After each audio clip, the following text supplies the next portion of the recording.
It's been a while since I audited some of your websites, so today we're going to be taking a look at a website that was sent in for audit by Richard, and it's called DIY Help Desk. He focuses on a US and a UK audience. He's been working on this site for a few years now, and he's making some money through affiliate, a very small amount, and he's making a little bit more money each month through ad revenue. I think there's some opportunities here for Richard, and I think there's a really good opportunity for us all to learn from the audit that we're going to run through now. So let's hop over to the computer and take a look at his site.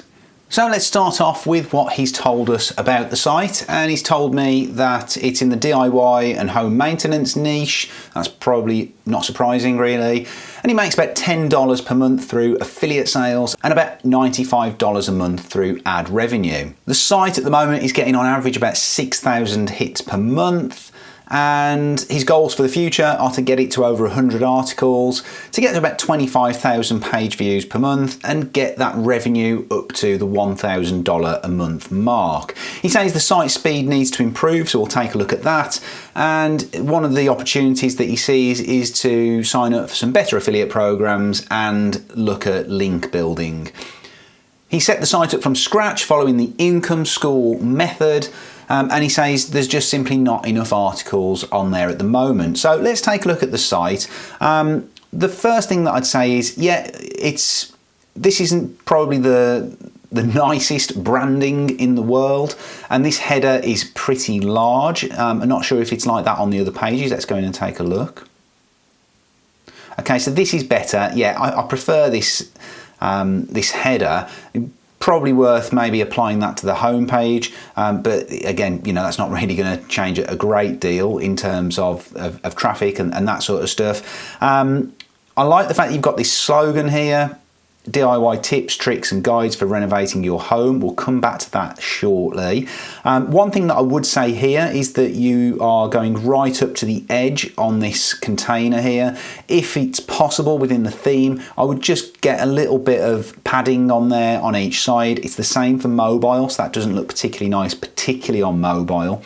I like the fact that you've got a little intro paragraph here, and then you've got some more featured posts. You've got a podcast, which I think is really good.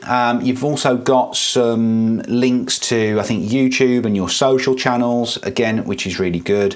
And then I think there's a link to a fairly generic video, which is your video, the DIY Help Desk. The one thing that I would say here, Richard, is that, I've had a conversation with you via video call, and you're a really personable guy. You also run your podcast, so you're not kind of shy in putting yourself out there.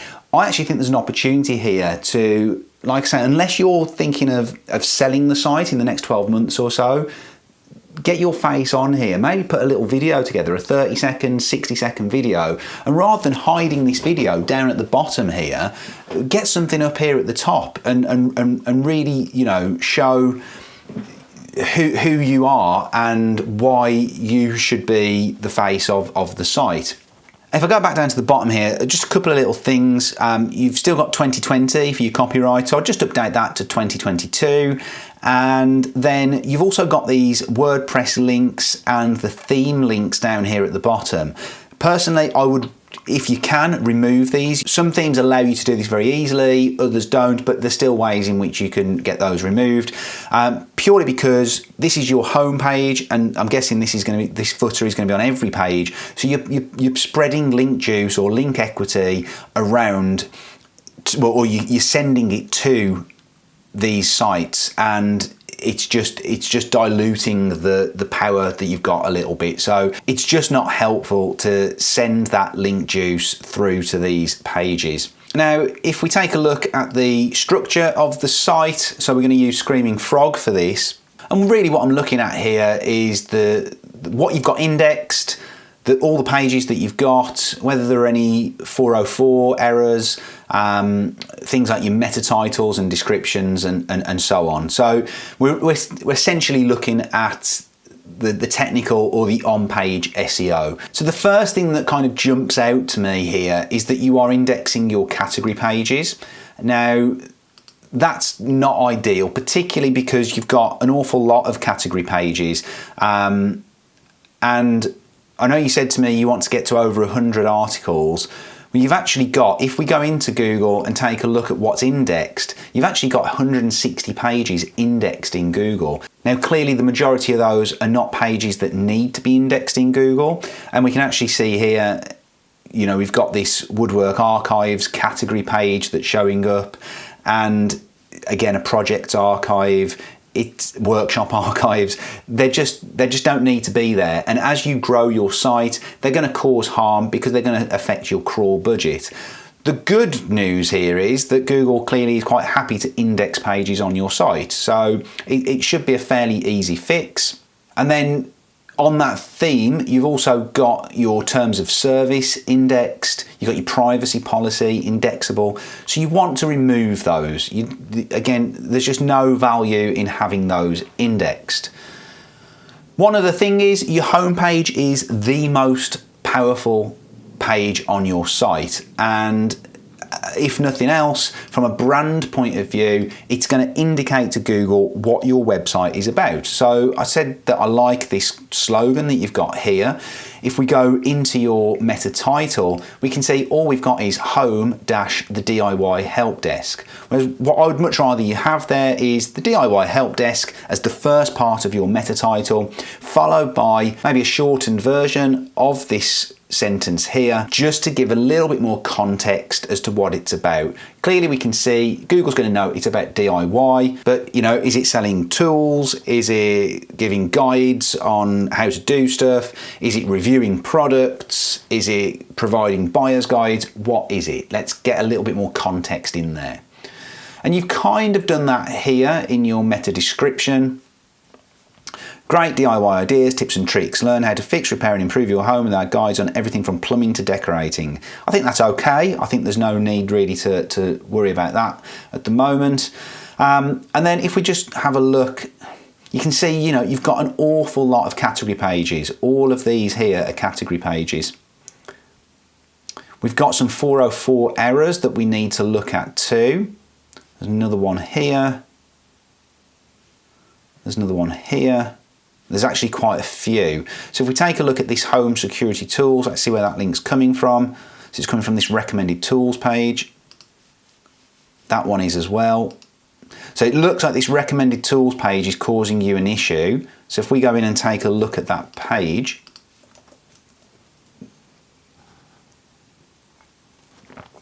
so yeah, we can see here this home security tools, I think that was one of the 404, so let's just try it. Yeah, we can see we've got that 404 error. Let's try some of the others. Okay, so that one works. That's another 404. So this is something that you're definitely going to want to address. It's probably not causing a huge issue, but it's certainly not helpful. Let's just see if that page is indexed in Google. Yeah, so your recommended tools page is indexed.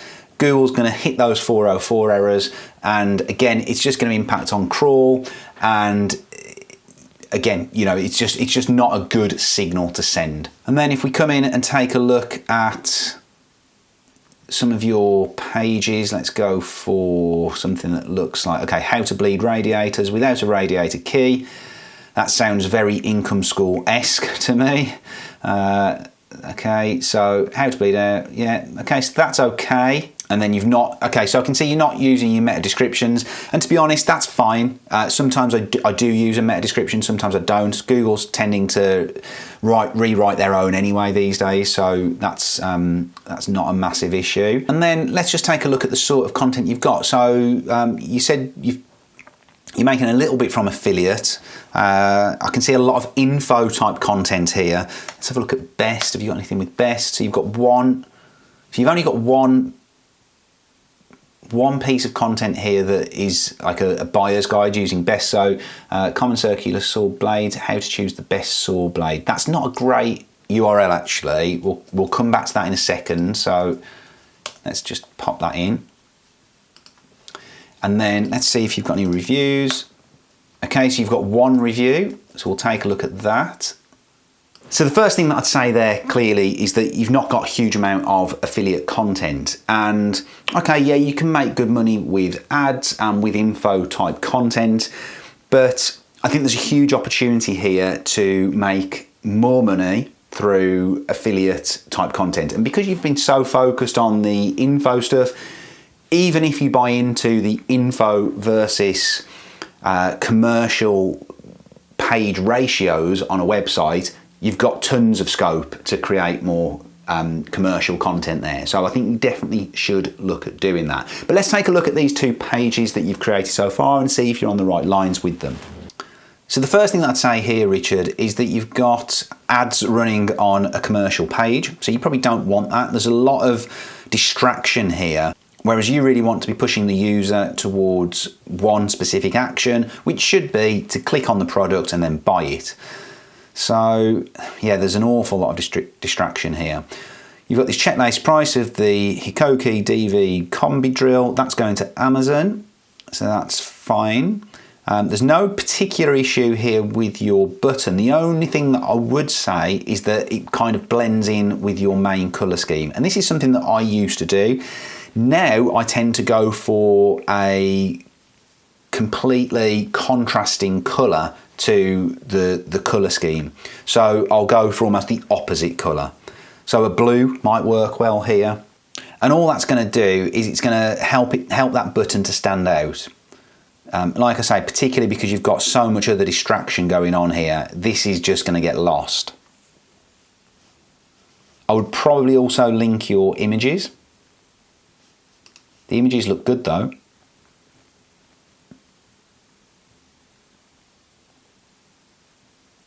Let's just see how you've got this structured. Okay.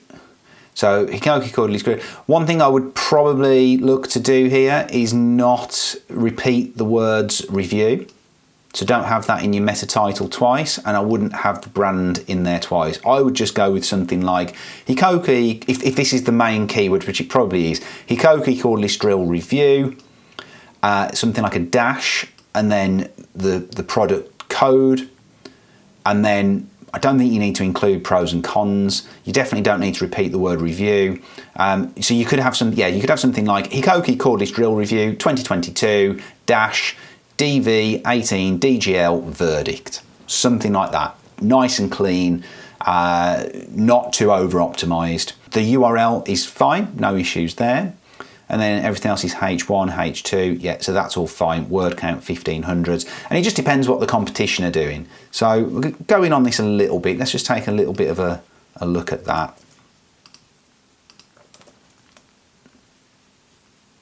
And you're actually ranking #1, so that's a good sign. It's not a very competitive term by the looks of it, but it's still nice that you're ranking in there.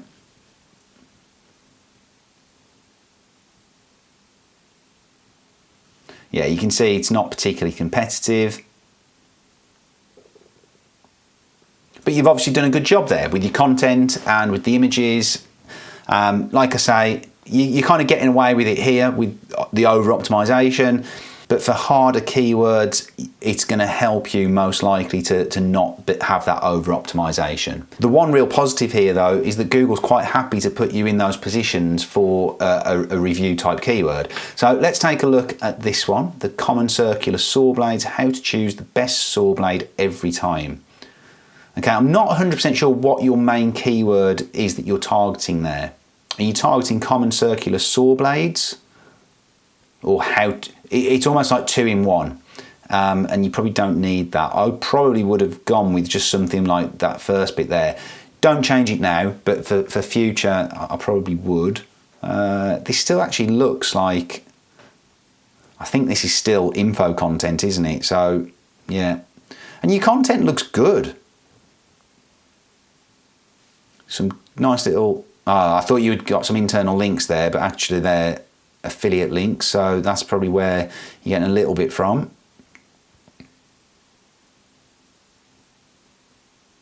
But yeah, this looks decent. So let's just quickly look at the page speed issues then, because you said you had some page speed issues. I'm not seeing any page speed issues here particularly, unless they exist on mobile.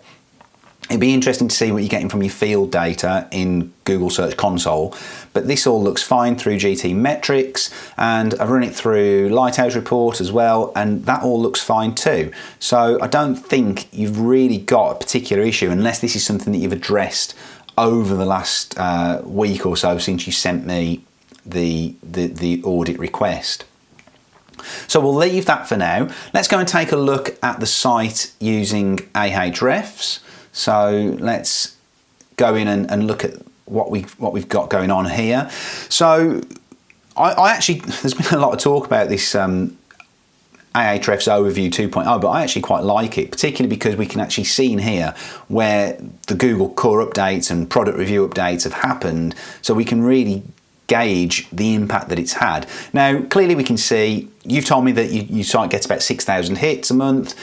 Ahrefs is saying 3,000, so it's clearly off there, but this is still going to give us a decent idea as to the impact of maybe some of these updates. So we can actually see that back in November, your site pretty much peaked at about 5,500 hits a month. So that was probably closer to 10 maybe in reality. And then what it looks like's happened here, we've had the November core update followed by the product review update, and that's where you've taken quite a big hit down to about 3,700. So that is clearly, you know, not ideal. So it looks like the site got hit a little bit, mainly I would say with the core update, and the timing of it could also be product review related, but it looks more core update related to me. And then it's been pretty static since then. It has dropped a little bit. It's been on a kind of gradual decline. It's then picked up again a little bit.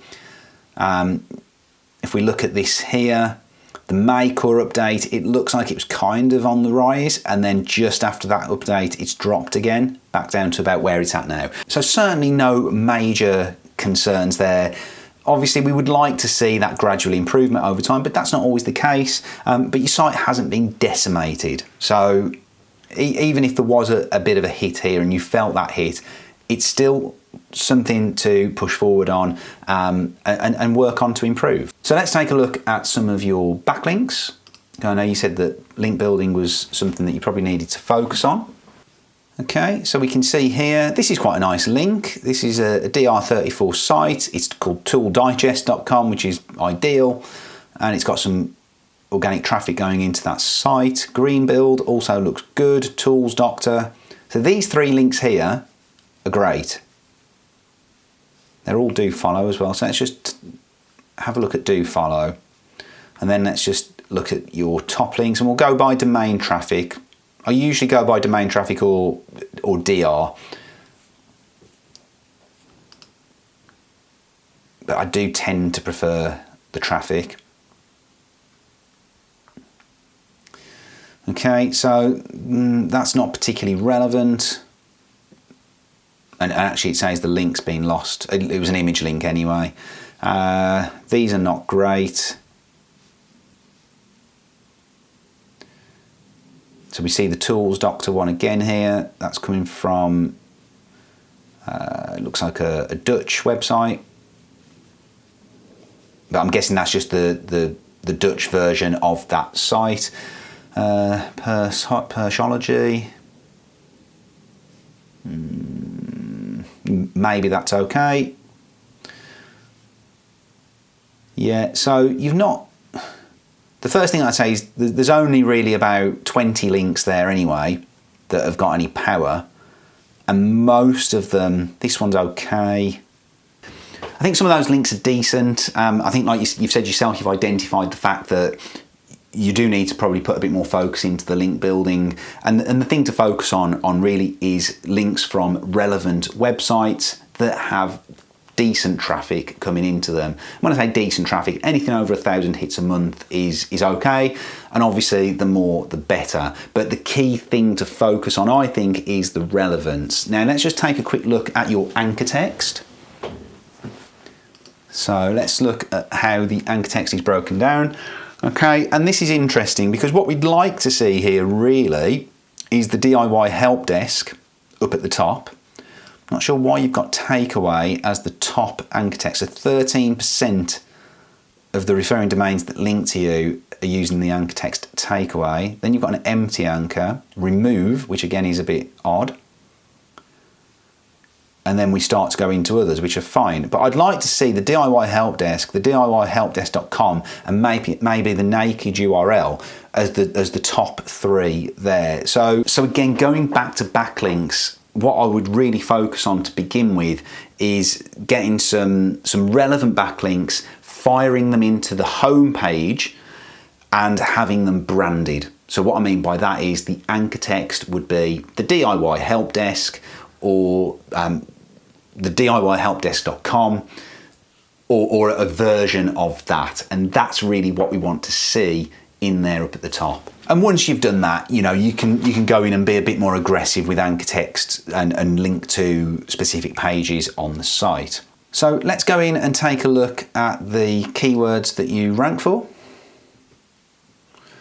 And we can see you've got some good rankings here. Most of it is informational based. Let's just have a look at the UK. So again, fairly well positioned. You've got some featured snippets. Doesn't look like there's been any negative impact recently, just normal movement by the looks of it. So let's have a look at this circular source sizes keyword. So it's a keyword difficulty 7, it gets some search volume. So I've already looked at this actually, and we can see there's one here with a featured snippet. Let's just take a look at the power of these.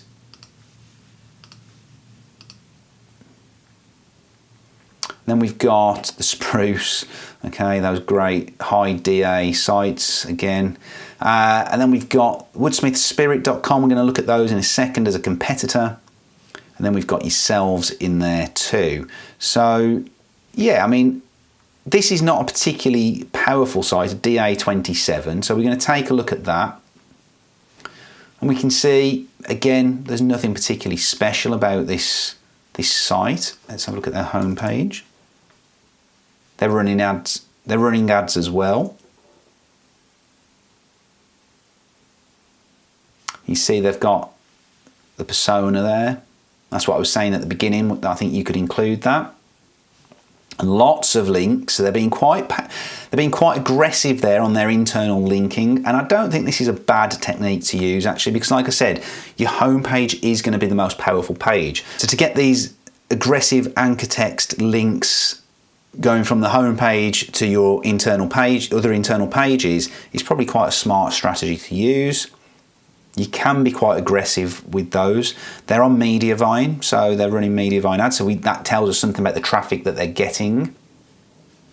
And let's take a look at their site so we can see, and this is where we start to see the potential. So they're, and again, this is only over the last 3 years. This site has really been worked on for just over 3 years. And again, we can see not a particularly powerful website. They have got a lot more links, but they're probably not that powerful because it's only a DR24, but they're getting 66,000 hits per month. Now, if we base this on yours, the reality is they're probably getting over 100,000 hits per month. So the site is making probably some decent money through ads and at least that $1,000 a month mark, because according to Ahrefs, it's 20 times more traffic than what you're getting. And of course, they're probably getting affiliate traffic too. So the first thing that I'd look at here is go and see what they're ranking for. And you can see they've got a lot more affiliate content, best track saw, best hybrid table saw, best trim router, and you can just nick all of these keywords and start working through them. And I really think that's what you should do. The keyword difficulties are not difficult. So let's just take a look at one, and let's go for best detail sander.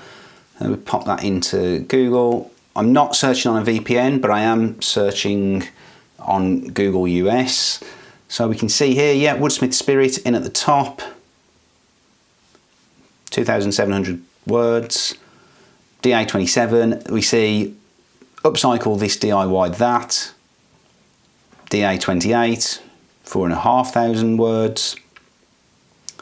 DA79, Amazon Sanderscore DA28, Electronics Hub. Okay, they're higher DA, but they're not specific to DIY. Find this best, just a generic review site. And then Tools Doctor, which is slightly higher DA. So the key point here is that this is probably a decent keyword to go after, and it's not that difficult to rank for. You can rank for that. It might take a little bit of time, but these are achievable. And if we go in, just take a quick look.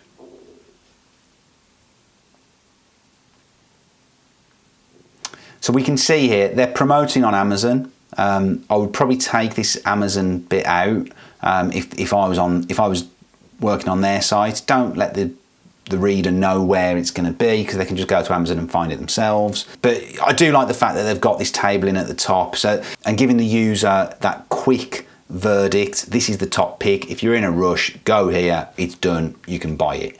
I mean, this page is still loading, so clearly this is not the best site in the world, but it's ranking and it's making money. So there's opportunity there. So Richard, I think the key takeaway here is that yes, you've got things that you can work on with your site, but there's a ton of opportunity there.